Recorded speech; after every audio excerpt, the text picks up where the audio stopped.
Powered by the Montana Television Network. This is the 10 o'clock news on Q2, Montana's news leader. Good evening and thanks for joining us tonight. I'm Jay Kohn. Janelle is off this evening.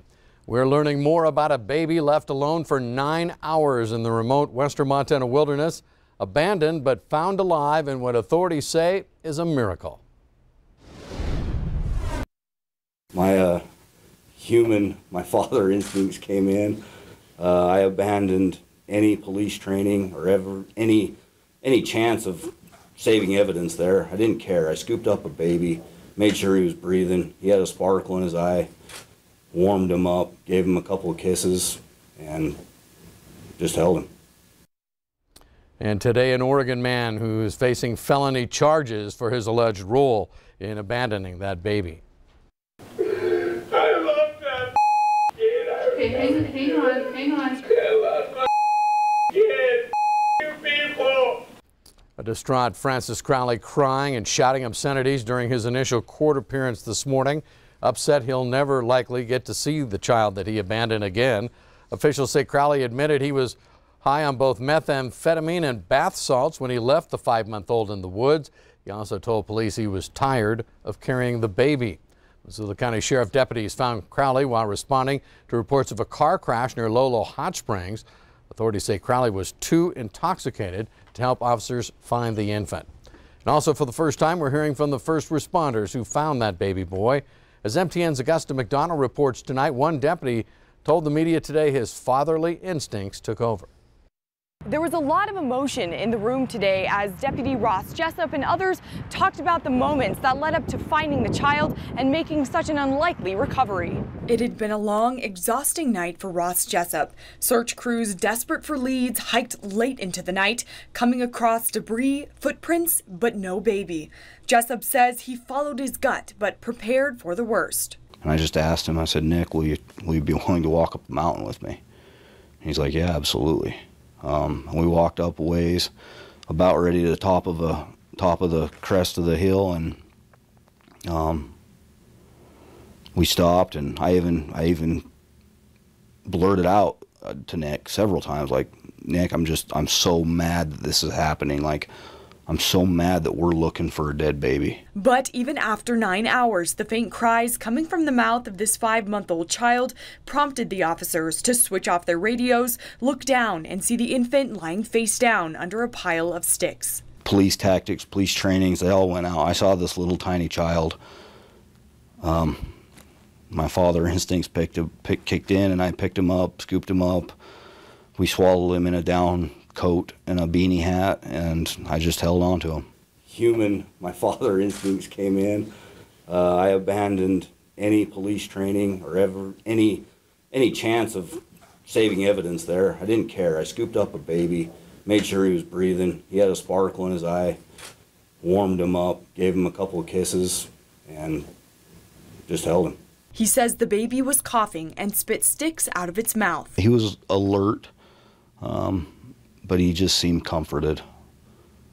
He did. He peered into my eyes, and I peered into his eyes. I gave him kisses on the forehead, and I looked at him, and I couldn't thank the Lord Jesus enough. I was just so happy. The infant was taken to the hospital, where this photo was taken of its small hand clutching the finger of Captain Bill Burt, who says the baby wouldn't let go while it drank 3 containers of Pedialyte supplements. Jessup told me he doesn't like being the center of attention and credits everyone who was involved with the ground search and behind the scenes for the efforts that led up to making such a remarkable happy ending happen. In Missoula, Augusta McDonald, MTN News. Thanks, Augusta. And one survival expert says it's remarkable this baby made it through the night. The temperatures that day ranged from a high of 91 to a low of 51. The infant faced severe dehydration, hunger, and predators, but the biggest threat was hypothermia, which can start to affect adults when temperatures dip in the night down as low as the low 60s. This baby already was wet, so the cold was a potential killer. The big thing with hypothermia is once your core temperature goes down to a certain level, there's no way of restoring it on your own. You have to have an external substance that will warm you, whether it be a fire or hot water put into a water bottle or something of that nature. Just wrapping them in a sleeping bag is not going to help either. They got to have something to generate the heat. Most infants need more warmth than your average adult human. Therefore, it's going to be more critical for a baby in that particular situation. I'm actually very surprised that the baby didn't expire.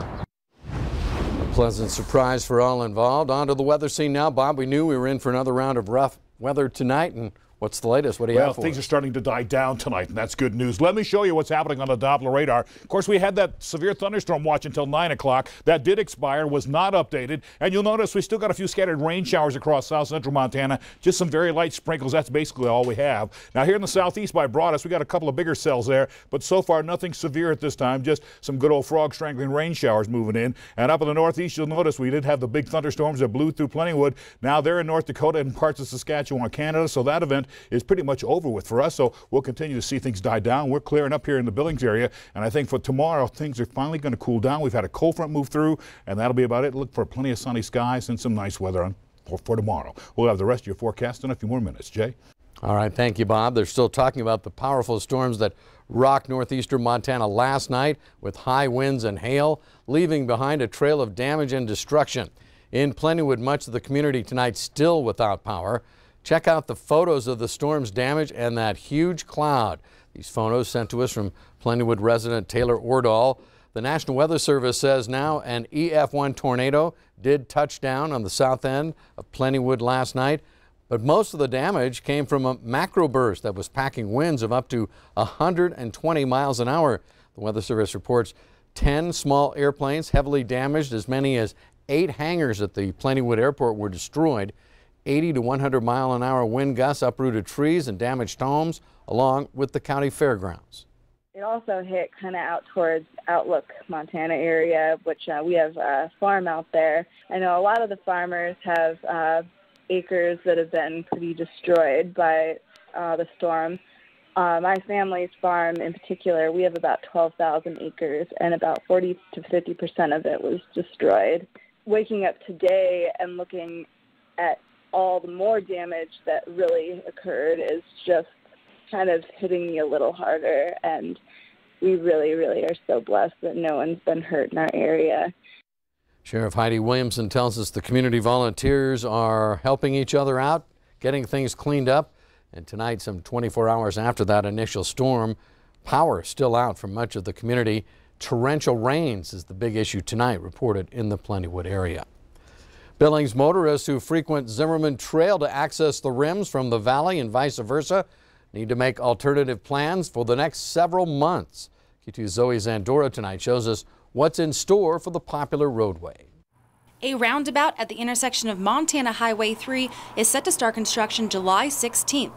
Zimmerman Trail is already closed for reconstruction of about 1 mile of Zimmerman Trail itself. These two projects combined are costing around $8.17 million. The Zimmerman Trail work will widen the existing road, improve drainage, add signs, and update the guardrail. Overall, the project aims to improve safety and mobility of the roadway and intersection and extend the useful life of the Zimmerman Trail. And when it comes to the reason for constructing the roundabout, the public information officer of the project, Becky Bay, says it's all about safety first. There has been an increase in crashes at this intersection over the last 2 years, and then also just to improve mobility. So they're anticipating increased traffic on Highway 3 over the next years, and roundabouts typically help with mobility. What we know about roundabouts just in general is that when they're installed, they tend to, this is just generically, reduce crashes by about 68%. Bay also says, according to studies done in 2015, there were 4 accidents at the intersection,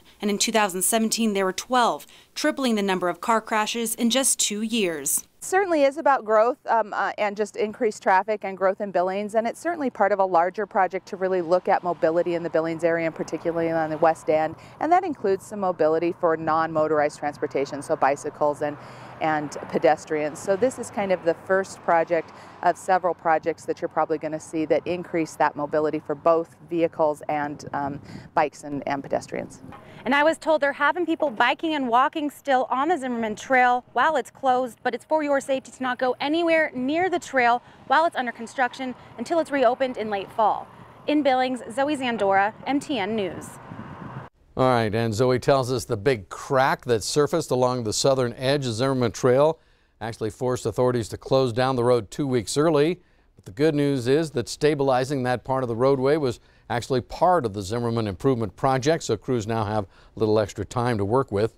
By the way, you can get a weekly update on the Zimmerman Trail project. You can do so by texting Highway 3 Zimmerman to 555-888.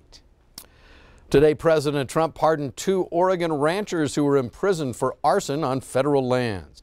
It was back in 2001, Dwight Hammond Jr. and his son Steve started a fire on their property in Oregon, they said, to protect it from wildfires and invasive plants. Prosecutors, though, said they were actually covering up evidence of poaching. The 2 were sentenced to 5 years in prison after a push from the Obama administration for longer sentences. But in announcing the pardons today, the Trump administration calls those sentences unjust. Their arrest did spark rancher Eamon Bundy to launch an armed standoff. In 2016, Bundy led a militia that broke into the headquarters of the Malheur National Wildlife Refuge, a standoff that lasted 41 days. 1 protester was killed. Still ahead on tonight's 10 o'clock news, in an operation that some thought could take months to pull off, that Thai soccer team and its coach have now been rescued from the flooded cave. And in sports, tragedy strikes the Lame Deer sports community with the sudden death of their boys basketball coach. Scott will fill us in later. You're watching MTN News with Jay Kohn and Janelle Slade. Storm Tracker weather with Bob McGuire and sports with Scott Green. This is the 10 o'clock news on Q2, Montana's news leader.